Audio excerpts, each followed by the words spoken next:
السلام عليكم ورحمة الله وبركاته. إن الحمد لله نحمده ونستعينه ونستغفره ونعوذ بالله من شرور أنفسنا وسيئات أعمالنا. من يهده الله فلا مضل له ومن يضلل فلا هادي له.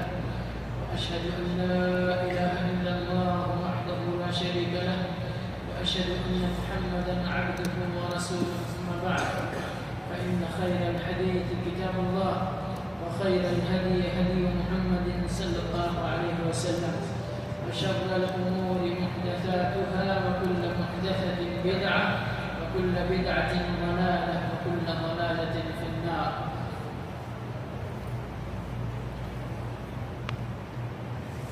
رب اشرح لي صدري ويسر لي أمري واحلل عقدة من لساني يفقهوا قولي. رب زدني علما رب زدني علما رب زدني علما. سبحانك لا علم لنا إلا ما علمتنا إنك أنت العليم الحكيم. حمد و سلام کے بعد آج کے اس درس میں اور واضح رہے کہ درس ابھی جاری ہے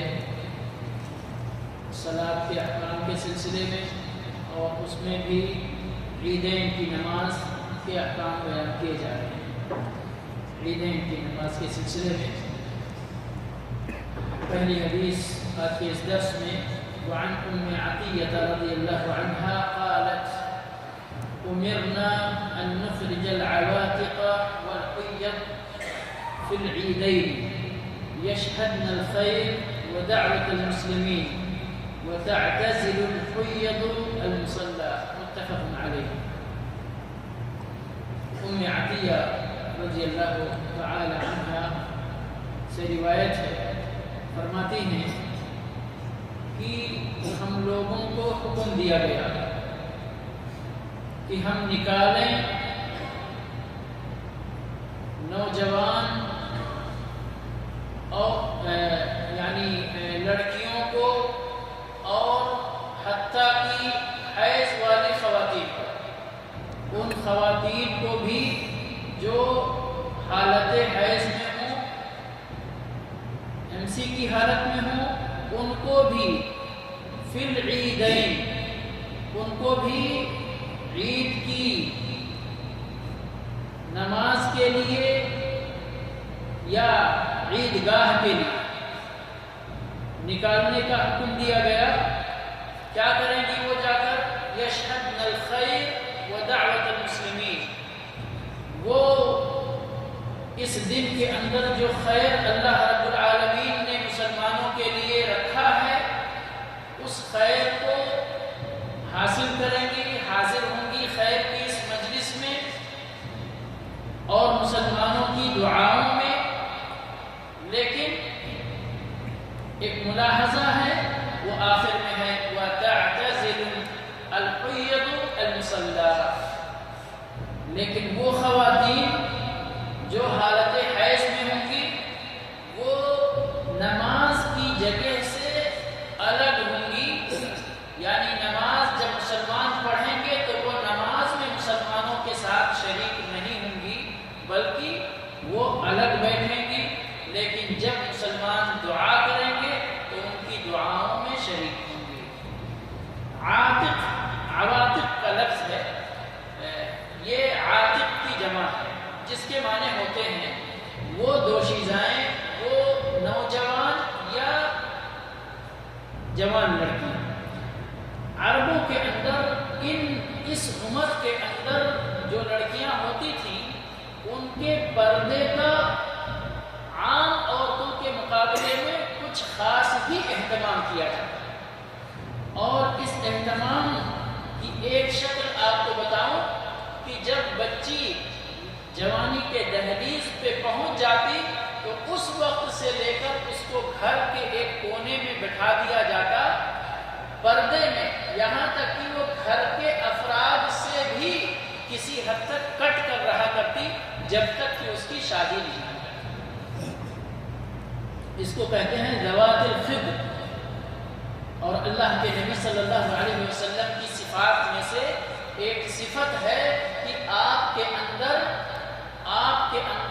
اتنی حیا تھی، اتنی شرم تھی جتنا کہ اس عمر کے اس مرحلے کے اندر اس عمر کے اندر بچیوں کو ہوتی ہے کہ وہ بچیاں بالکل پردے میں رہتی ہیں، مکمل پردے میں رہتی ہیں، یہاں تک کہ اپنے گھر میں بھی ہر جگہ نہیں آتی جاتی ہیں، ہر جگہ نہیں پھرتی گھومتی، اتنا ان کے پردے کا خیال رکھا جا رہا ہے۔ راوی ہے اس حدیث کی صحابیہ ام عطیہ رضی اللہ عنہا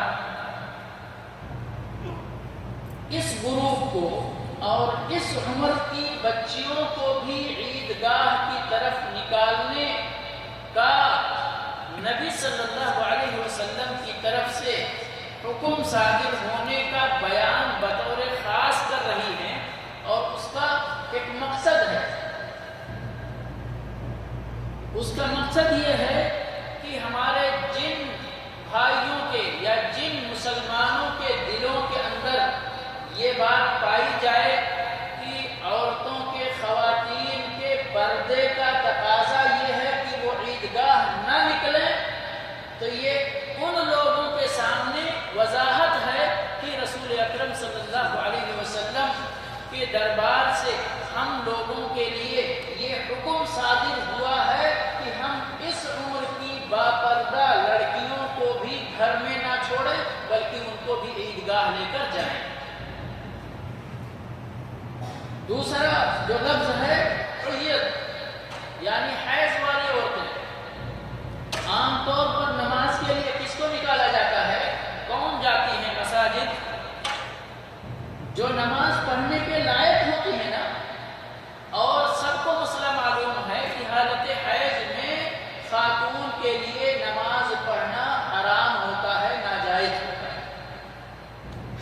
اب سوچنے والا سوچ سکتا ہے کہ بھئی ہماری مائیں بہنیں اس حالت میں ہیں تو ان کو وہاں لے جا کر کیا کریں گے، یہ تو نماز بھی نہیں پڑھیں گی، تو کہیں گے چلو ان کو گھر میں ہی چھوڑ دیتے ہیں۔ یہاں رسول اکرم صلی اللہ علیہ وسلم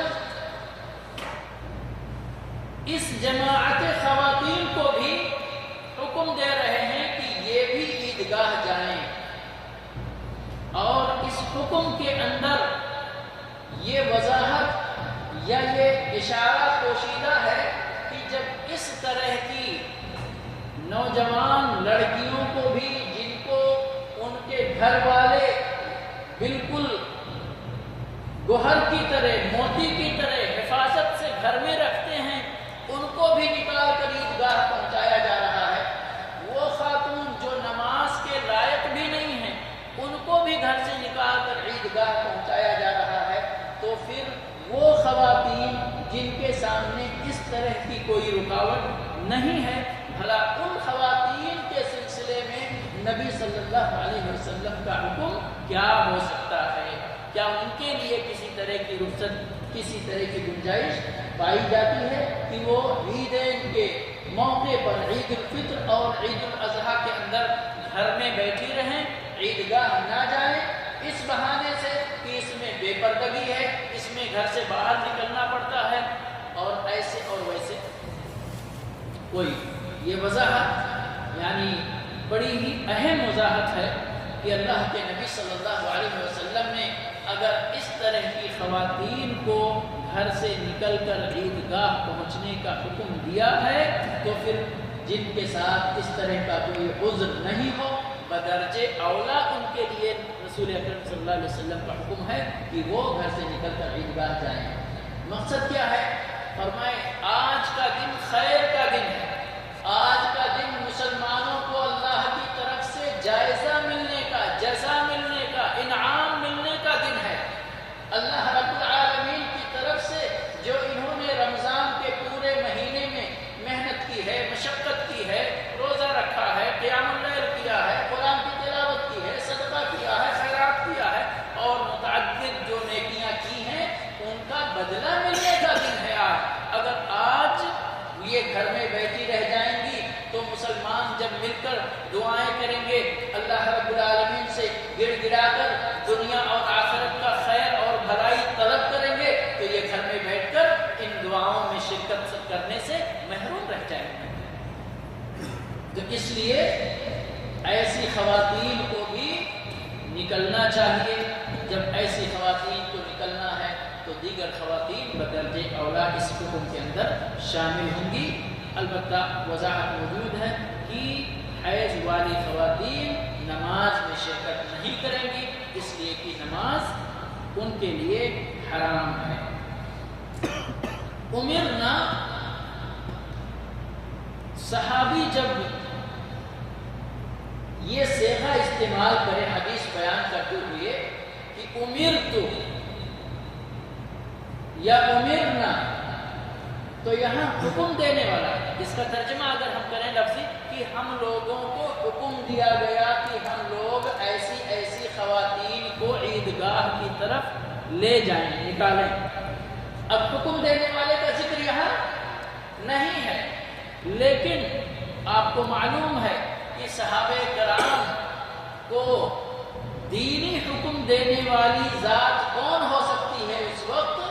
یقیناً رسول اکرم صلی اللہ علیہ وسلم کی ذات ہوگی. صحابی کو چاہے وہ خاتون ہو، چاہے وہ مرد ہوں، چاہے مفرد کا صیغہ استعمال کیا جائے، چاہے جمع کا صیغہ استعمال کیا جائے، سب صیغے میں حکم دینے والا آمر جو ہے، حکم دینے والا وہ کون ہوتا ہے؟ رسول اکرم صلی اللہ علیہ وسلم. کبھی کبھی اسی طرح کا صیغہ خود رسول اکرم صلی اللہ علیہ وسلم نے استعمال کیا ہے. جیسے مثال کے طور پر آپ نے سجدے کے بارے میں فرمایا امرت ان اسجد علی 7 اعضاء، مجھے حکم دیا گیا کہ میں 7 اعضاء پر سجدے کروں.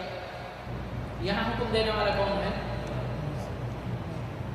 رسول اکرم صلی اللہ علیہ وسلم سید الانبیاء ہیں، سید ولد آدم ہیں. آپ سے اوپر کوئی نہیں ہے سوائے اللہ کے جو آپ کو حکم دے. تو جب رسول اکرم صلی اللہ علیہ وسلم یہ صیغہ استعمال فرماتے ہیں کہ مجھے حکم دیا گیا، تو یہاں پر حکم دینے والا کون ہے؟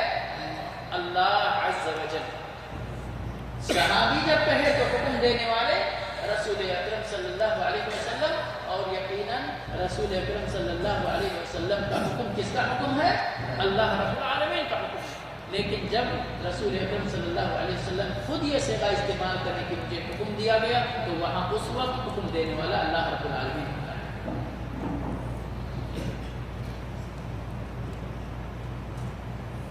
عید کا دن بڑا ہی مبارک دن ہوتا ہے اور مسلمانوں کے خیر و بھلائی پر اجتماع کا دن ہوتا ہے. اس لیے اس دن کا خاص اہتمام رسول صلی اللہ علیہ وسلم نے ہمیشہ کیا ہے. بعض روایتوں میں آپ کے اہل خانہ کے لیے خود آیا ہے کہ رسول اکرم صلی اللہ علیہ وسلم عیدین میں اپنے بال بچوں کو بھی کسی کو بھی نہیں چھوڑتے تھے، سب کو لے کر عیدگاہ جایا کرتے تھے. آپ نے حکم بھی دیا اور عمل بھی کیا. اب کسی طرح کا کوئی اشکال باقی رہ جاتا کہ خواتین کو بھی عیدگاہ جانا چاہیے یا نہیں جانا چاہیے. روایت متفق علیہ. مسلمانوں کے اندر کچھ ہمارے بھائیوں کا یہ کہنا ہے کہ یہ بات ابتدائے اسلام میں تھی. کب تھی؟ ابتدائے اسلام میں، یعنی شروع اسلام میں مسلمانوں کی تعداد جب کم تھی تو ایسے مواقع کو غنیمت سمجھتے ہوئے اپنی تعداد زیادہ سے زیادہ ظاہر کرنے کے لیے اللہ کے رسول صلی اللہ علیہ وسلم نے حکم دیا کہ چھوٹے بچے بھی نکلیں، یعنی قریب البلوغ بچیاں بھی نکلیں، بالغ بچیاں بھی نکلیں، خواتین بھی نکلیں، جو نماز پڑھنے کے لائق ہیں وہ بھی نکلیں، جو نماز پڑھنے کے لائق نہیں ہیں وہ بھی نکلیں، تاکہ جب میدان میں مسلمان اتنی کثیر تعداد میں اکٹھا ہوں گے تو کافر دیکھ کر گھبرائیں گے اور مسلمانوں کی طاقت کو تسلیم کریں گے. یہ کہا جاتا ہے اس حدیث کے جواب میں کہ یہ ابتدائے اسلام کے ابھی اس حدیث پر عمل کرنے کی ضرورت باقی نہیں ہے کہ ابھی مسلمانوں کی تعداد خود بہت زیادہ ہو گئی. صرف مرد ہی اگر ایک زمین میں نکل جائیں تو ان کی تعداد کتنی ہے کہ کافر مرغوب ہو جائے گا. یہ بات اسی طرح کہی جاتی ہے اس حدیث کے جواب میں کہ خواتین کو ابھی نکلنے کی ضرورت نہیں ہے. لیکن میرے بھائی اور دوستو، اس حدیث کے اندر جو وضاحت ہے، جو صراحت ہے، اور اللہ کے نبی صلی اللہ علیہ وسلم کے بارے میں جو ازواج مطہرات کی بات آتی ہے، اور غالباً اس طرح کی بعض روایتیں ابن عباس رضی اللہ عنہ سے مروی ہیں. ابن عباس رضی اللہ عنہ کی عمر بڑی چھوٹی عمر تھی، تو وہ بالکل 2 سال کے بچے رہیں گے تو یقیناً وہ بات تو نہیں ان کو یاد رہے گا. وہ بڑی عمر کی، اب بڑی عمر کا مطلب کم سے کم یہ سمجھا جائے کہ نبی صلی اللہ علیہ وسلم کی زندگی کے آخری سالوں کی بات دیکھ کر انہوں نے بیان کی ہے. تو فتح مکہ جب ہو گیا تو مسلمانوں کی اتنی تعداد ہو چکی تھی کہ آس پاس کے کافر اب مسلمانوں کی تعداد سے گھبرانا شروع ہو گئے. اب یہ ضرورت باقی نہیں رہی تھی کہ سارے لوگ نکل کر اپنی تعداد منواؤ. پھر بھی خواتین صحابہ کرام کی نکلتی تھی، عیدگاہ میں جاتی تھی، جس طرح رسول اکرم صلی اللہ علیہ وسلم کا حکم تھا اس پر عمل کرتی تھی. اس سے پتہ کیا چلا کہ یہ بات کہنا، دراصل کسی حدیث میں اس کا کوئی ذکر نہیں ہے، یہ اپنی طرف سے ایک اجتہادی یعنی دفاع ہے کہ ہم خواتین کو منع کرتے ہیں عیدگاہ نکلنے سے. اس حدیث میں خواتین کو نکالنے کا ذکر ہے تو پھر کیسے بات بنے گی؟ تو بات بنانے کے لیے یہ بات کہی جاتی ہے کہ نہیں، یہ شروع کی بات ہے جب مسلمانوں کی تعداد بہت کم تھی، تو مسلمانوں کی تعداد زیادہ ہو گئی تو اب اس کی ضرورت نہیں رہ گئی، اسی لیے خاتون کو باہر نہیں جانا چاہیے. سمجھ گئے؟ اگر یہ کسی حدیث میں اس کی طرف اشارہ دور کا یا قریب کا ہوتا تو ہم اس کو قبول کرتے ہیں، لیکن حدیثیں بہت ہی صریح ہیں، بہت ہی واضح ہیں کہ جس کے اندر ذکر ہے کہ خواتین کو بھی عیدگاہ جانا چاہیے. اس لیے اس طرح کی باتیں کہہ کے مسلمانوں کو ایک حدیث پر عمل کرنے سے روکنے کی کوشش نہیں کرنی چاہیے. اللہ ہم سب کو ہدایت عطا فرمائے. دوسری حدیث ہے وعن ابن عمر رضی اللہ عنہما قال كان رسول اللہ صلی اللہ علیہ وسلم وابو بکر وعمر يصلون العیدین قبل الخطبہ متفق علیہ. عبداللہ ابن عمر رضی اللہ عنہ سے روایت ہے، فرماتے ہیں کہ اللہ کے رسول صلی اللہ علیہ وسلم اور ابو بکر اور عمر رضی اللہ عنہما جميعا کانوا یصلون، یہ سب کے سب عید الفطر کی اور عید الاضحیٰ کی نماز پہلے پڑھتے تھے، خطبہ بعد میں دیا کرتے تھے. خطبہ بعد میں دیا کرتے تھے. یہاں اس حدیث کے اندر اللہ کے رسول صلی اللہ علیہ وسلم کا ذکر کیا گیا، ساتھ میں ابو بکر کا ذکر کیا گیا، اور اس کے بعد عمر رضی اللہ عنہ کا ذکر کیا گیا. ایک مسئلہ بیان کیا جا رہا ہے، صحابی ایک مسئلہ بیان کر رہے ہیں گویا کہ اللہ کے نبی صلی اللہ علیہ وسلم کے زمانے میں نبی صلی اللہ علیہ وسلم کا عمل کیا تھا کہ آپ پہلے نماز پڑھتے بعد میں خطبہ دیتے. پھر اللہ کے رسول صلی اللہ علیہ وسلم کی زندگی ختم ہو گئی، ابو بکر کا دور خلافت آیا. ابو بکر رضی اللہ عنہ کا عمل کیا تھا کہ آپ بھی نماز پہلے پڑھتے تھے، خطبہ بعد میں دیتے تھے. 2 سال 3 مہینہ تک آپ کی دور خلافت کے بعد حضرت عمر رضی اللہ عنہ کا زمانہ آیا خلیفہ ثانی کا، انہوں نے بھی اسی کو قائم رکھا، یہاں تک کہ بہت بعد میں ایک خلیفہ آتے ہیں اور پہلے خطبہ دیتے ہیں، بعد میں نماز پڑھتے ہیں۔ مشہور صحابی ابو سعید خدری رضی اللہ عنہ صاف طور پر کھڑے ہو کر اسی وقت کہتے ہیں خالفت السنہ، اے امیر، اے خلیفہ، یہ کام کر کے تم سنت کی خلاف ورزی کر رہے ہو۔ تو سنت کیا ہے؟ پہلے نماز بعد میں خطبہ، یہی سنت ہے اور یہی تا قیامت یہ سنت باقی رہے گی اور اسی کو قائم کیا جانا چاہیے۔ اگر کوئی اس کے خلاف کام کرتا ہے تو رسول اکرم صلی اللہ علیہ وسلم کی سنت کی صاف خلاف ورزی کرتا ہے۔ الحمدللہ آج کے زمانے میں اسی پر عمل ہوتا ہے۔ یہاں اللہ کے رسول صلی اللہ علیہ وسلم کے ساتھ دو اور شخصیتوں کا، صحابہ کرام میں سے ابو بکر اور عمر کا ذکر کیا گیا۔ یہ دونوں کا کیوں ذکر کیا گیا یہاں پر؟ شریعت کس کے حکم سے یا کس کے عمل سے ثابت ہوتی ہے؟ رسول اکرم صلی اللہ علیہ وسلم کے حکم سے یا رسول اکرم صلی اللہ علیہ وسلم کے عمل سے، سمجھ رہے؟ تو پھر ابو بکر اور عمر کے ذکر کیے جانے کا کیا مطلب ہے یہاں پر؟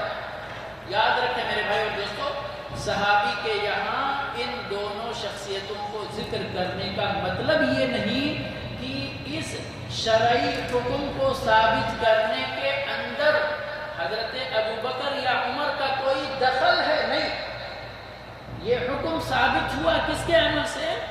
اللہ کے رسول صلی اللہ علیہ وسلم کے عمل سے، لیکن کہتے ہیں باقی رہا ابو بکر کے زمانے میں، باقی رہا عمر کے زمانے میں، یعنی اس کے اندر کسی تبدیلی کی کوئی گنجائش نہیں ہے۔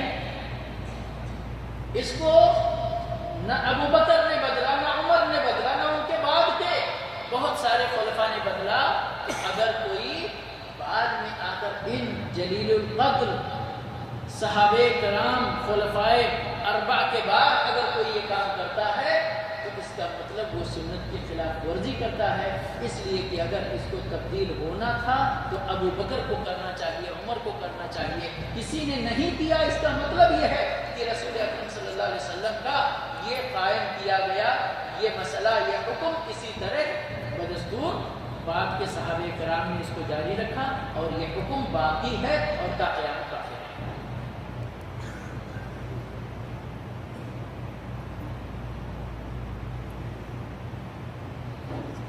اس کے بعد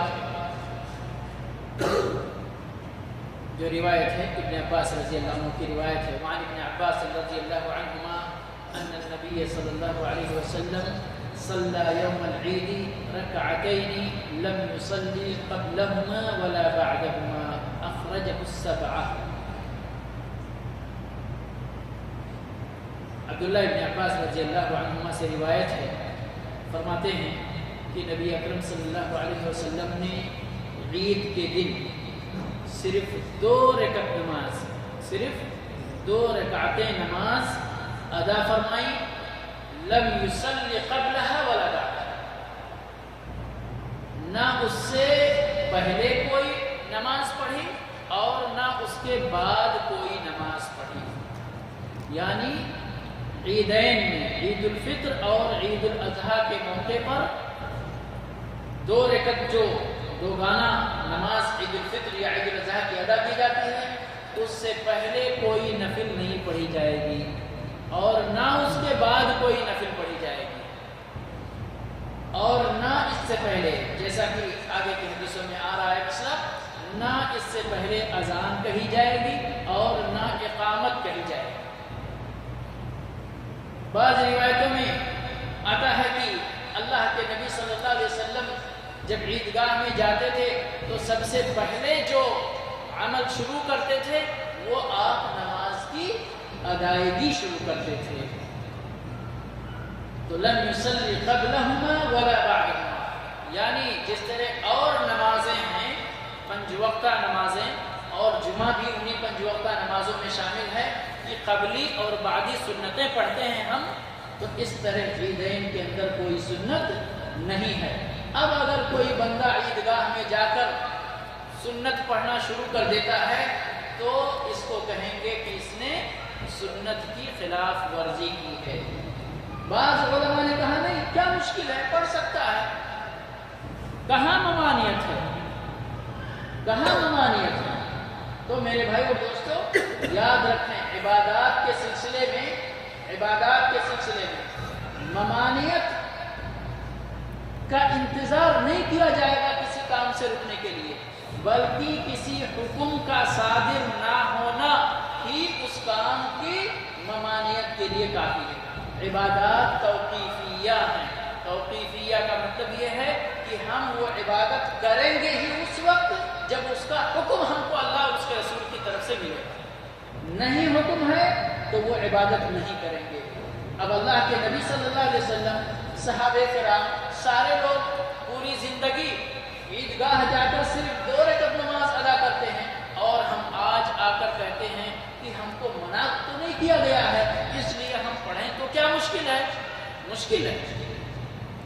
اس طرح سے ہم اپنے رسول صلی اللہ علیہ وسلم سے سبقت لے جانے کی کوشش کرتے ہیں، صحابہ کرام سے آگے بڑھنے کی کوشش کرتے ہیں، اور ہمیں نہ اللہ کے رسول صلی اللہ علیہ وسلم سے آگے بڑھنا ہے اور نہ صحابہ کرام سے آگے بڑھنا ہے۔ اس کی واضح مثال تاکہ سب کے سمجھ میں آ جائے، یعنی کوئی بھی ایسی مثال، جیسے ہم عام طور پر نمازوں کی تعداد کی مثال لے سکتے ہیں کہ 5 وقت کی نمازیں فرض آئی، ٹھیک ہے نا؟ کہیں پر ذکر ہے کہ 6 وقت کی نماز نہیں پڑھو، کہیں پر ہے کیا آیا ہے؟ حکم کیا آیا کہ 5 وقت کی نمازیں اللہ نے فرض کی ہیں۔ اب یہ 5 کی تعداد جب آ گئی کہ فرضیت 5 کی ہے، تو 6 کی تعداد اور 4 کی تعداد اور جو بھی تعداد اس سے اوپر نیچے ہے وہ اپنے آپ آٹومیٹک کٹ گئی۔ ظہر کی تعداد رکعت کتنی ہے؟ 4 ہے، کسی کو اختلاف ہے اس میں؟ نہیں، ٹھیک ہے۔ لیکن کوئی بندہ ہے کہ جو کوئی ایسی حدیث لا کر پیش کرے کہ جس میں کہا گیا ہو لا تصلوا صلاۃ الظہر 5 رکعات، کہ ظہر کی نماز 5 رکعت نہ پڑھو، کہیں ایسی کوئی حدیث ہے؟ ممانعت نہیں ہے نا؟ تو کوئی آدمی کہے بھائی نماز ہی ہے، ہم 1 رکعت زیادہ پڑھنا چاہتے ہیں تاکہ اللہ کی طرف سے ہم کو ثواب زیادہ ملے، کوئی بھی مسلمان اس چیز کو قبول کرنے والا ہے نہیں۔ کیوں؟ کوئی بھی دلیل تو پیش کرنے والا کہہ سکتا ہے بھائی اگر آپ لوگوں کو اعتراض ہے تو منع کرنے والی کوئی حدیث ہم کو دکھاؤ، پھر ہم نہیں پڑھیں گے۔ کوئی لا کر دکھا سکتا؟ نہیں دکھا سکتا۔ کیا کہیں گے سب لوگ مل کر؟ کیا کہیں گے؟ یہی نہ کہیں گے کہ بھائی ظہر کی نماز ہم کو رسول صلی اللہ علیہ وسلم سے 4 رکعت ملی ہے، آپ نے 4 پڑھی، صحابہ کرام نے 4 پڑھی، 4 پڑھنے کا حکم دیا گیا، اس لیے 4 ہی پڑھنا ہے۔ بات سمجھ میں آ رہی ہے نا؟ تو اسی لیے عیدین کا مسئلہ ہے نہ اس سے اللہ کے رسول اگر یہ کام خیر کا ہوتا تو کوئی چیز اللہ کے رسول صلی اللہ علیہ وسلم کو روکنے والی تھی کہ آپ جاتے پہلے تو جس طرح مسجد میں تحیۃ المسجد پڑھتے ہیں وہاں پر جا کر کے آپ عیدگاہ میں پہلے 2 رکعت نماز پڑھتے، پھر آپ نماز پڑھاتے۔ کیا مشکل تھی؟ کوئی مشکل تھی؟ نبی صلی اللہ علیہ وسلم نے نہیں پڑھی، اس کا مطلب نہیں پڑھنا چاہیے، سمجھ گئے؟ اور یہی فرق ہے سنت اور بدعت کے اندر، کہ بدعتی آدمی کیا کرتا ہے، اس بدعت کو ایجاد کر لیتا، ایک چیز کو عبادت سمجھ کر انجام دینا شروع کر دیتا، جب منع کرنے والا اس کو منع کرتا بھائی دیکھو شریعت میں اس کی گنجائش نہیں ہے، ہمارے رسول صلی اللہ علیہ وسلم نے یہ کام نہیں کیا ہے، صحابہ کرام نے یہ کام نہیں کیا، تو فوراً وہ چھوڑتے کہتا ہے کدھر منع ہے دلیل دکھاؤ، کہتے ہیں نہیں کہتے کدھر منع ہے دلیل دکھاؤ، اس کو اسی وقت جواب دینا ہے آج میں ظہر کی نماز 5 رکعت پڑھوں گا۔ اب جب وہ اعتراض کرنے پہ آئے تو آپ اس سے وہی جوابی دلیل طلب کرو کدھر منع لکھا ہے، سمجھیے تاکہ بات سمجھ میں آ جائے۔ یہاں ہم کٹ حجتی کی تعلیم نہیں دے رہے آپ کو کہ کس طرح سے، لیکن بات سمجھنے اور سمجھانے کا مسئلہ ہے۔ بہت سارے لوگوں کے دماغ میں یہ بات سنت اور بدعت کا فرق نہیں بیٹھتی، سمجھیے؟ تو یہ فرق جو ہے سنت اور بدعت کے درمیان، یہ فرق دماغ میں بیٹھنا چاہیے اور اس کو واضح ہونا چاہیے۔ تو یہاں صحابی. اب اگر اس کی ضرورت نہیں تھی اور اس روایت کو اخرجہ السبعہ کتب ستہ اور امام احمد سب نے روایت کیا اسی طرح، کیا ضرورت تھی بھائی اس روایت کو نقل کرنے کی؟ صحابی بھی اس کو نقل کرنے کی ضرورت سمجھی نا، تاکہ بعد کے لوگوں کو مسئلہ معلوم رہے کہ بھائی عید کی نماز 2 ہی رکعت پڑھنا ہے، نہ کچھ پہلے پڑھنا نہ کچھ بعد میں پڑھنا، نہیں تو پھر اس حدیث کو بیان کرنے کا کوئی مطلب نہیں ہوتا.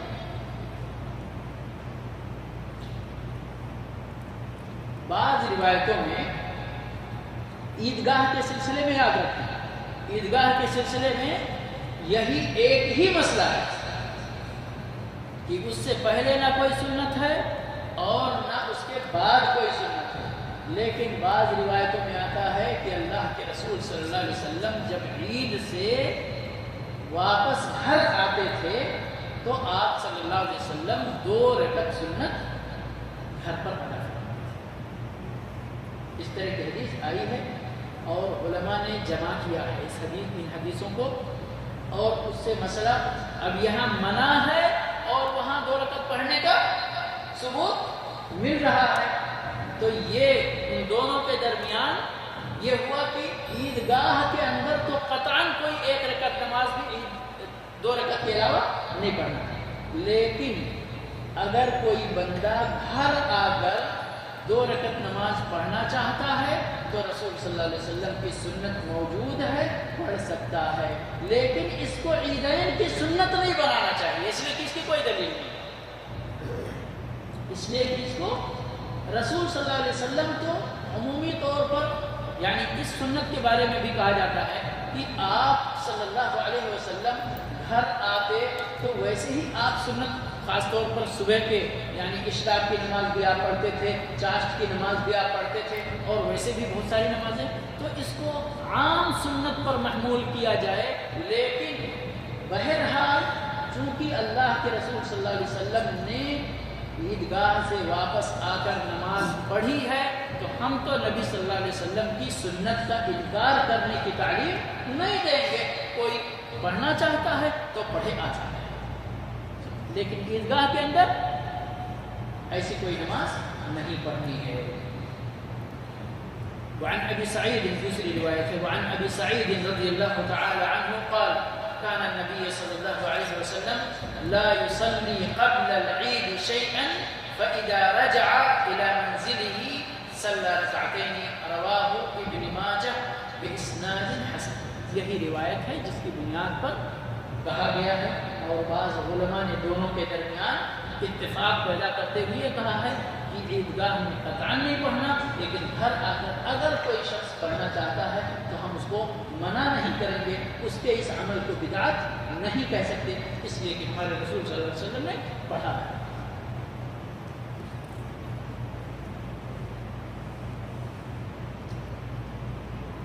وعن ابن عباس رضی اللہ عنہما ان النبي صلی اللہ علیہ وسلم صلى العید بلا اذان ولا اقامہ. ابن عباس رضی اللہ عنہما سے روایت ہے، فرماتے ہیں کہ نبی اکرم صلی اللہ علیہ وسلم نے عید کی نماز بلا اذان ولا اقامہ، بغیر اذان کے اور بغیر اقامت کے ادا فرمائی. اب وہ روایت جس میں ہے کہ آپ وہاں پہنچ کر جو پہلا کام کرتے وہ کیا کرتے؟ 2 رکعت نماز پڑھتے. اذان ہوتی تو راوی کو یہ حق ہوتا کہ بیان کرے کہ آپ پہلا کام جا کر نماز پڑھتے. نہیں، یہ کہا جاتا نا کہ پہلا کام عیدگاہ میں جا کر اذان دینا ہے، پھر تھوڑا سا انتظار کرنا ہے، پھر اقامت کہنا ہے، پھر نماز پڑھنی. نہیں، کوئی کام نہیں. عید کے اندر نہ اذان ہے نہ اقامت ہے، اور کہتے ہیں نہ اس طرح کا کوئی اور ذریعہ اپنانا ہے. جیسے بہت ساری جگہوں پر یعنی کچھ لوگ ٹائم سے نہیں آتے، خاص طور پر یہ گاؤں وغیرہ میں چھوٹی بستیوں میں دیکھا گیا ہے، راستے میں قطار بندھی ہوئی ہوتی ہے، نماز کا ٹائم ہو چکا ہوتا ہے، ارے بھائی جماعت کھڑی ہونے جا رہی ہے جلدی آ جائے. اس طرح کی آواز یعنی علماء نے کہا اس کا تقاضا یہ ہے کہ نماز کے سلسلے میں کوئی ندا نہیں ہونی چاہیے، کسی طرح کی کوئی ندا نہیں ہونی چاہیے. ٹائم ہو گیا نماز کھڑی کی جائے. ہاں تکبیرات جو عیدین کی تکبیرات ہیں نا، اللہ اکبر اللہ اکبر لا الہ الا اللہ اللہ اکبر اللہ اکبر وللہ الحمد، یا اللہ اکبر کبیرہ، یہ تکبیرات برابر پڑھ سکتے ہیں مائک پر، یعنی بلند آواز سے بھی، خطبے کے درمیان بھی، نماز سے پہلے بھی، نماز کے بعد، سمجھ گئے؟ کیونکہ یہ تکبیر کا دن ہی ہے۔ یہ دن کون سا دن ہے؟ تکبیر کا دن ہے، اللہ کی کبریائی، اللہ رب العالمین کی بڑائی، اللہ رب العالمین کی بزرگی بیان کرنے کا دن ہے، تو اس لیے اس پہ کوئی حرج نہیں ہے۔ اب کوئی مائک پر بیان کرتا ہے، دور تک اس کی آواز جاتی ہے اور اس آواز سے لوگ اگر سمجھ لے رہے ہیں یا ان کے سمجھ میں بات آ رہی ہے اور جلدی جلدی آنا شروع کر دیتے ہیں تو خیر یہ ان کا وہ مسئلہ ہے، لیکن یہ کہہ کر کہ نماز کھڑی ہونے جا رہی ہے جلدی آ جائے، اس طرح کی کوئی ندا واللہ تعالی اعلم نہیں ہونی چاہیے۔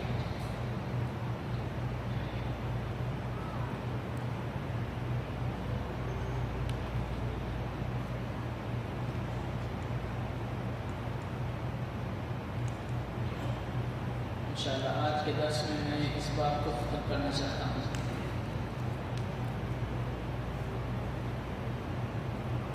لیکن حدیث بہت زیادہ ہے، پھر بھی انشاءاللہ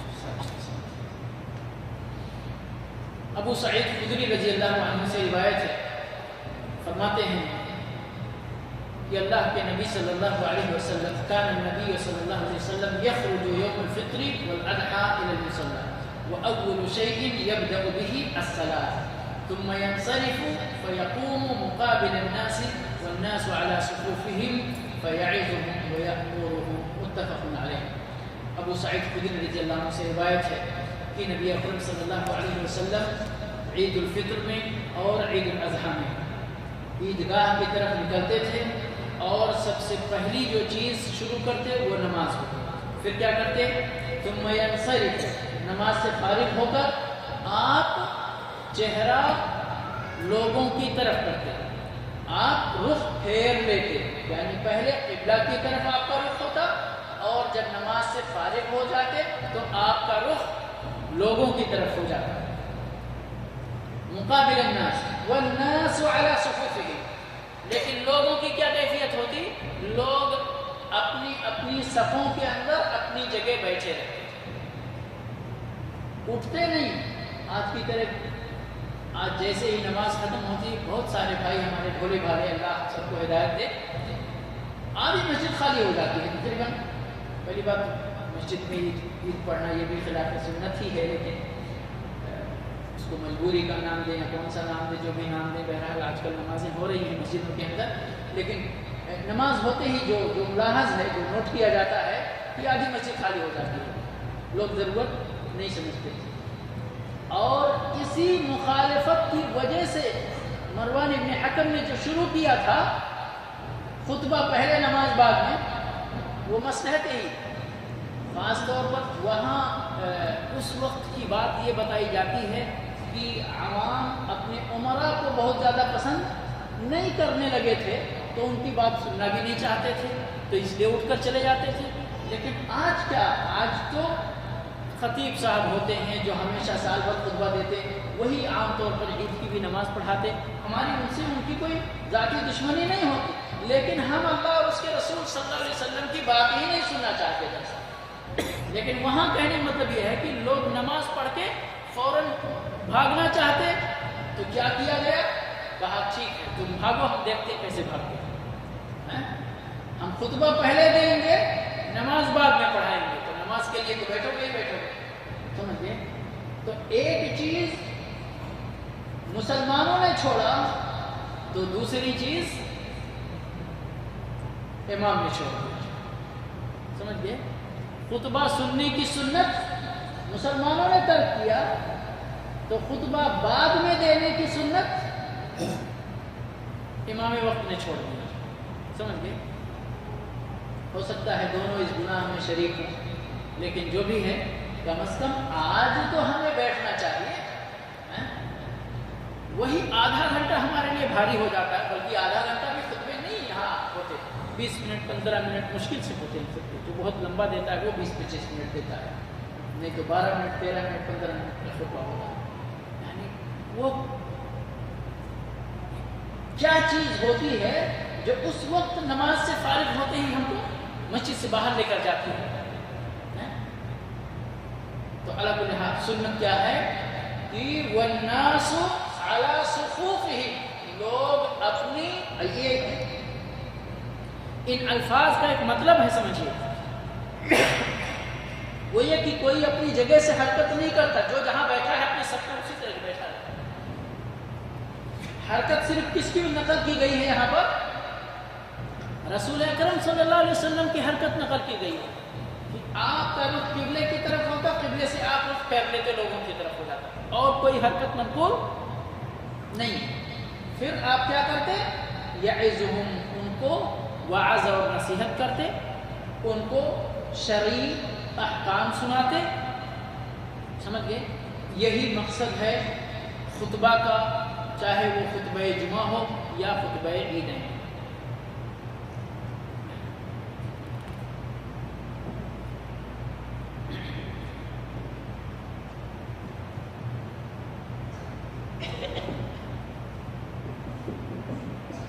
اور اس روایت سے جو یعنی ایک طرح سے آداب مجلس، یا یہ کہیے کہ خطبے کے آداب کی لوگ خاموشی سے اپنے خطیب کی بات سنیں، اور خطیب بھی اپنا چہرہ سامعین کی طرف رکھے، سمجھ گئے؟ یہ نہیں ہونا چاہیے کہ چھپ کر کسی جگہ یا ایسی جگہ بیٹھ کر یا ادھر ادھر بے اعتنائی جس انداز کے اندر پائی جائے وہ انداز نہیں اپنانا چاہیے۔ دوسرے نمبر پر عمرو بن شعیب کی روایت ہے، وعن عمرو بن شعیب عن ابیہ عن جدہ رضی اللہ عنہ قال قال نبی اللہ صلی اللہ علیہ وسلم التکبیر فی الفطر 7 فی الاولى و5 فی الاخرى والقراءة بعدهما کلتیہما۔ اب یہاں نماز کی کیفیت بتائی جا رہی ہے کہ ان دونوں رکعتوں میں تکبیر زوائد ہیں۔ پہلی میں 7 تکبیر تحریمہ اور 6 مزید زائد، اور دوسری میں 5 تکبیریں زائد جو سجدے سے اللہ اکبر کے لیے اٹھتے ہیں اس کو چھوڑ کر، سمجھ گئے؟ یہ تکبیریں ہیں، یہ تکبیریں پہلے کہی جائیں گی، قرأت اس کے بعد شروع کی جائے گی۔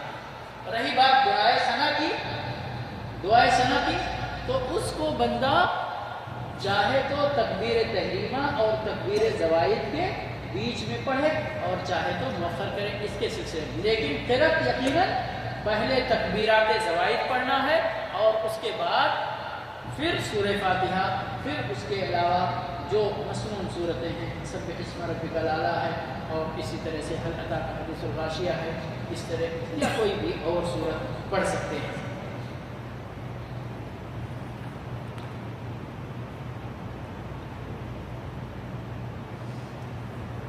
وعن ابی واقد الليثي رضی اللہ عنہ قال كان النبي صلی اللہ علیہ وسلم يقرأ في الأضحى والفطر، زیادہ ہو رہا ہے، يقرأ في الأضحى والفطر بقاف واقتربت، اخرجہ مسلم۔ ابو واقد لیثی رضی اللہ عنہ سے روایت ہے، فرماتے ہیں کہ اللہ کے نبی صلی اللہ علیہ وسلم صلاۃ عید الاضحیٰ اور عید الفطر دونوں نمازوں میں قاف والقرآن المجید، سورہ قاف پڑھتے تھے اور اقتربت الساعۃ یہ پڑھتے تھے۔ اس کو امام مسلم رحمۃ اللہ علیہ نے روایت کیا ہے، گویا کہ یہ قرأت عیدین کے اندر مسنون قرأت مانی جائے گی۔ اور عام طور پر اس طرح کی جو اللہ کے نبی صلی اللہ علیہ وسلم سے بعض نمازوں کے اندر بعض سورتوں کی تلاوت کا اہتمام کرنے کا ذکر ہے،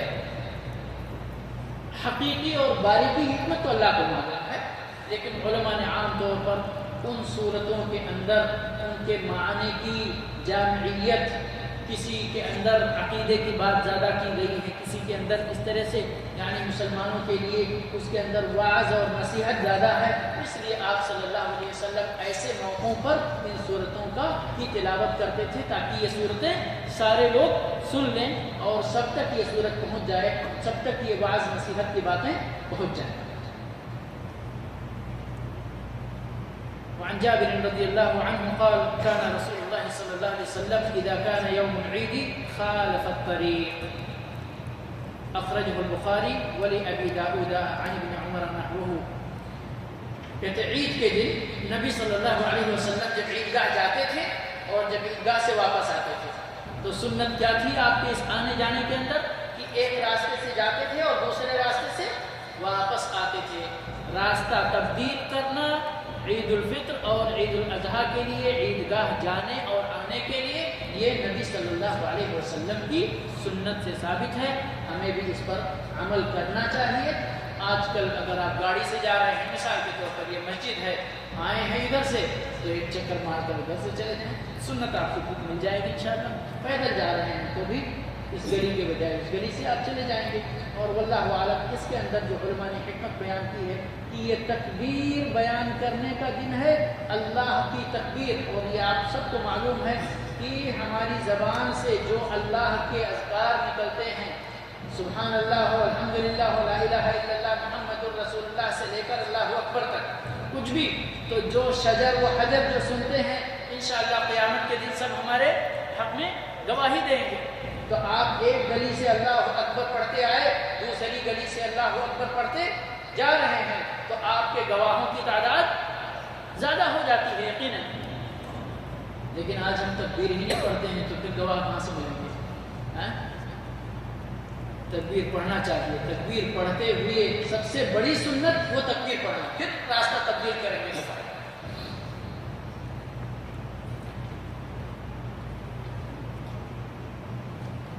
تھوڑا صبر کریں گے انشاءاللہ۔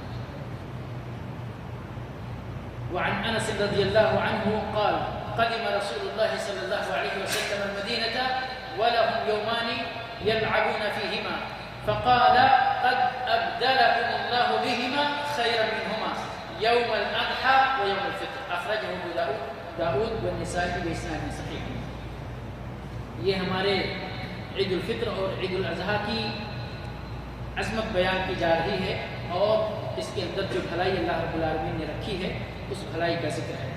انس بن مالک رضی اللہ عنہ خادم رسول صلی اللہ علیہ وسلم سے روایت ہے، فرماتے ہیں کہ اللہ کے رسول صلی اللہ علیہ وسلم مدینہ تشریف لائے ہجرت کر کے، اور وَلَهُمْ، لہم سے مراد لِأَهْلِ الْمَدینہ، مدینہ والوں کے لیے یومان یلعبون فیہا، دو دن انہوں نے متعین کر رکھا تھا، وہ بحیثیت تیوہار، بحیثیت یعنی خوشی کے دن کے، اس دن کے اندر کھیل کود اور اس طرح کی کچھ چیزیں انجام دیتے تھے۔ تو اللہ کے نبی صلی اللہ علیہ وسلم نے کیا فرمایا اہل مدینہ سے؟ کہا اے اہل مدینہ، تمہارے یہ جو دو کھیل کود کے دن ہیں، ان دو دنوں کے بدلے اللہ رب العالمین نے ان سے بہت بہتر دن تم کو عطا کیا ہے، دو دنوں کے بدلے دو بہتر دن عطا کیا ہے، اور وہ بہتر دن کون سے ہیں؟ عید الفطر ہیں اور عید الاضحیٰ، یوم الاضحیٰ و یوم الفطر۔ تو مسلمانوں کے لیے عید کے کتنے دن ہیں؟ دو دن ہیں، دو دن ہیں۔ ان دو دنوں کے اندر جائز تفریح بندہ کر سکتا ہے، معیوب نہیں، کھیل کود اس طرح سے، لیکن یاد رہے کھانا پینا، لیکن یاد رہے کہ آپ کے تمام پروگراموں میں چاہے وہ کھیل کود کے ہی پروگرام ہوں، لیکن ساتھ میں اللہ کا ذکر سب کے ساتھ قائم رہنا چاہیے۔ کیوں؟ اللہ کے نبی صلی اللہ علیہ وسلم نے ان عید کے دنوں کے لیے فرمایا ایام اکل و شرب و ذکر للہ تعالی، یہ عید کے دن کھانے کے دن ہیں، پینے کے دن ہیں، کھلانے اور پلانے کے بھی دن ہیں، اور اللہ کا ذکر کرنے کے دن۔ تو ایک دن کی بات ہے، اللہ کے نبی صلی اللہ علیہ وسلم کے پاس چھوٹی چھوٹی بچیاں کچھ گیت جیسے گا رہی تھی. ابو بکر رضی اللہ عنہ آئے تو سب کو ڈانٹنا شروع کیا. اللہ کے نبی صلی اللہ علیہ وسلم نے ابو بکر رضی اللہ عنہ کو منع کیا. کہا ہر قوم کے لیے ان کے عید اور تہوار اور خوشی منانے کا دن ہوتا ہے، آج ہماری عید کا دن ہے. آج ان کو اس طرح کے گیت گانے سے اور اس طرح کی خوشیوں کا اظہار کرنے سے منع مت کرو. تو مطلب کیا ہے، آپ اس طرح سے تھوڑے بہت اگر تسلی کے لیے یعنی جائز اشعار پڑھنے کا، جائز نظمیں پڑھنے کا، حمد و نعت پڑھنے کا، گیت پڑھنے کا، شرط یہ ہے کہ اس کے اندر شرعی کوئی حرمت کی چیز نہ ہو. جیسے وہ غزلیں جن کے اندر خواتین کی ناجائز اور نازیبا تعریف کی جاتی ہے، جن کو یعنی ہمارے اردو زبان میں بھی جن کو غزل کہتے ہیں اور غزل کا معنی ہی یہی ہوتا ہے، تو یہ چیز نہیں. لیکن مباح نظمیں، جائز شعر و شاعری کر سکتے ہیں، اور اس طرح کھیل کود کچھ بھی کرنا چاہیں تو کر سکتے ہیں. یہ خوشی کا دن ہے اور اس کے اندر اس طرح کی باتوں کی اجازت پائی جاتی ہے. اللہ اور اس کے رسول صلی اللہ علیہ وسلم نے اجازت دی ہے. وعن علی رضی اللہ عنہ قال من السنة ان يخرج الى العید ماشیا، رواہ الترمذی وحسن. سنت سے یہ بات ہے. دیکھیں یہاں پر ایک اصطلاح اور ہے، ایک اصطلاح علی رضی اللہ عنہ سے روایت ہے، ٹھیک ہے، علی رضی اللہ عنہ سے. علی رضی اللہ عنہ فرماتے ہیں من السنت، سنت سے یہ بات ہے کہ ان یخرج الی العید ماشیا، کہ عیدگاہ کی طرف پیدل چل کے جایا جائے. یہ سنت ہے، ٹھیک ہے. اب جب ایک صحابی یہ الفاظ استعمال کرتا ہے کہ سنت سے ایسا ہے، تو اس کا مطلب یہ ہے کہ سنت نبوی صلی اللہ علیہ وسلم، یعنی نبی صلی اللہ علیہ وسلم عیدگاہ کیسے جاتے تھے؟ پیدل جایا کرتے تھے. یہ سنت ہے، سمجھئے. لیکن اگر مسافت دور ہے، کوئی سواری کر کے جاتا ہے تو انشاءاللہ مباح ہوگا. آخری روایت وعن ابی ہریرہ رضی اللہ عنہ انہم اصابهم مطر في يوم عيد فصلى بهم النبي صلى الله عليه وسلم صلاة العيد في المسجد، رواه ابو داود باسناد لین. حدیث کے اندر ضعف پایا جاتا ہے، لیکن اس کا معنی صحیح ہے. اس کا معنی صحیح ہونے کا مطلب کہ اصل سنت عید کی کے سلسلے میں کیا ہے؟ عید کے متعلق کہ میدان میں نکل کر نماز پڑھنا، عیدگاہ میں نکل کر نماز پڑھنا. چاہے شہر چھوٹا ہو یا بڑا ہو، ایک سے زیادہ عیدگاہ بنانا پڑے مشکل نہیں، لیکن کیا ہونا چاہیے؟ عیدگاہ ہونا چاہیے، اوپن ہونا چاہیے، میدان ہونا چاہیے. یہی رسول اللہ صلی اللہ علیہ وسلم کی اصل سنت ہے. لیکن اگر کبھی بارش وغیرہ جیسی صورتحال کا سامنا ہو جائے تو کوئی عیب کی بات نہیں ہے کہ اس دن آپ مسجد کے اندر نماز پڑھیں تاکہ لوگ بھیگنے سے بچ جائیں. سمجھ گئے؟ تو یہ یعنی اس کا معنی یقیناً اس کے سلسلے میں انشاءاللہ کوئی اختلاف نہیں ہے. البتہ بلا ضرورت مسجدوں کے اندر نماز پڑھنے کا عمومی اہتمام کرنا گویا کہ اس سنت کو ترک کرنے کے برابر ہے. اس سنت کو ترک کرنے کے برابر ہے. دنیا کے کسی حصے کی بات ہو، آخر اللہ کے نبی صلی اللہ علیہ وسلم مسجد نبوی چھوڑ کر ہی تو جایا کرتے تھے نماز پڑھنے. تو مسجد کے احترام کو پیش نظر رکھتے ہوئے یہ کہا جائے کہ نہیں یہاں افضل ہے، نہیں، افضل کہاں ہے نماز پڑھنا عید کی؟ میدان کے اندر، عیدگاہ کے اندر. لیکن جائز ہے کہ مسجد میں پڑھ سکتے ہیں، اس لیے اگر کوئی پڑھتے ہیں تو ہم اس پر زیادہ اعتراض نہیں کریں گے. اللہ رب العالمین سے دعا ہے کہ پروردگار ہمیں اپنے دین کا علم سیکھنے اور سکھانے کی اور اس پر عمل کرنے کی توفیق عطا فرمائے. وآخر دعوانا الحمد للہ رب العالمین، صلی اللہ علیہ وسلم محمد وعلی آلہ وصحبہ.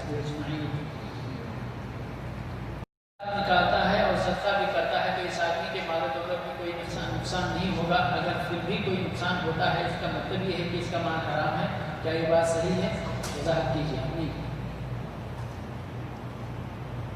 سوال سمجھے آپ لوگ؟ جی، سوال ہم سے یہ کیا گیا ہے کیا یہ بات صحیح ہے؟ یہ بات صحیح نہیں ہے۔ اللہ کی حکمت، اللہ دیتا بھی ہے، اللہ لیتا بھی ہے۔ دینے کا مطلب یہ نہیں کہ اللہ جس بندے کو دے رہا ہے اس سے راضی ہی ہے، اور لینے کا مطلب یہ نہیں کہ اللہ جس سے لے رہا ہے اس سے ناراض ہے۔ سمجھ گئے؟ نہیں تو پھر پوری دنیا کے سارے کافر بھوکوں مرتے ہیں، اس لیے کہ یقین ہے ان کا کفر اللہ کو پسند نہیں ہے۔ سمجھ گئے؟ لیکن دنیا میں دینا لینا وہ اللہ کی ایک مستقل حکمت پر مبنی ہے۔ سمجھ گئے؟ کس کو کب دیتا ہے، کتنا دیتا ہے، کیوں دیتا ہے، اللہ کو پتہ ہے۔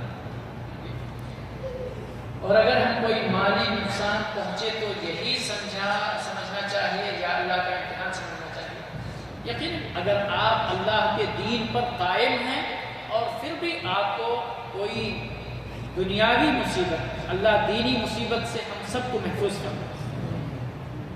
دینی مصیبت اللہ کی ناراضگی کا مظہر ہو سکتا ہے، لیکن دنیاوی مصیبت انشاءاللہ اس سے اللہ کی رضامندی یا ناراضگی کا انشاءاللہ کوئی تعلق نہیں ہے۔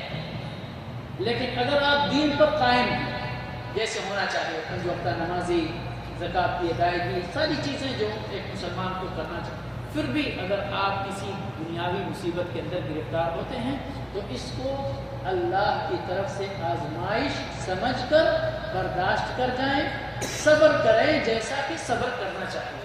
اللہ رب العالمین ایک نہ ایک دن آپ کو اس سے ضرور چھٹکارا دے گا۔ اگر صبر کریں گے تو انشاءاللہ آپ اس آزمائش کے اندر یعنی کامیاب مانے جائیں گے، اور اگر جزا فضا کریں گے تو ناکام مانے جائیں گے۔ سوال، ہمارے ملکوں میں عید کی نماز میں عورتوں کا رواج نہیں ہے، اس حالت میں کیا عورتیں جو عید کی نماز پڑھتی ہیں تو کیا گناہ بھی ہوگا؟ وضاحت کیجیے۔ دراصل نماز نہیں پڑھتی ہیں تو کیا گناہ بھی ہوگا؟ یقیناً اگر کوئی خاص عذر نہیں ہے اور صرف اللہ کے رسول صلی اللہ علیہ وسلم کی سنت کی خلاف ورزی ہو رہی ہے تو سنت یعنی یہاں یاد رہے کہ واللہ تعالی اعلم اس نماز کو ہی فرض عین نہیں کہا گیا ہے۔ سمجھے مسئلہ؟ نماز عیدین کو فرض عین نہیں کہا گیا یا واجب نہیں کہا گیا کہ اگر کسی سے چھوٹ گئی وہ نماز تو وہ گنہگار ہوگا۔ لوگوں نے نماز پڑھ لی، خلاص اس بستی میں عید کی نماز ہوئی، اب چھوڑنے والا کیوں چھوڑتا ہے؟ لاپرواہی میں چھوڑتا ہے تو یقیناً لاپرواہی کا تو ہو سکتا ہے اس کو حساب دینا پڑے، لیکن اگر کوئی یعنی معقول عذر ہے تو انشاءاللہ اس کے لیے کوئی حرج نہیں۔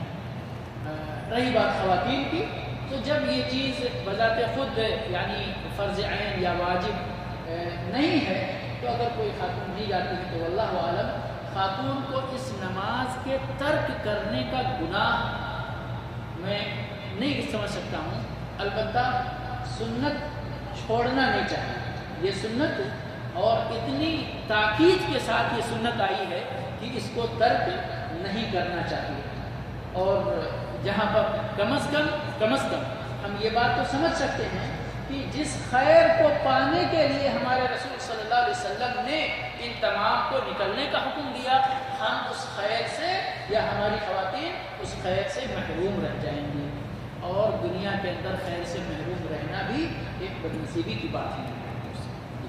واللہ تعالیٰ اعلم بالصواب۔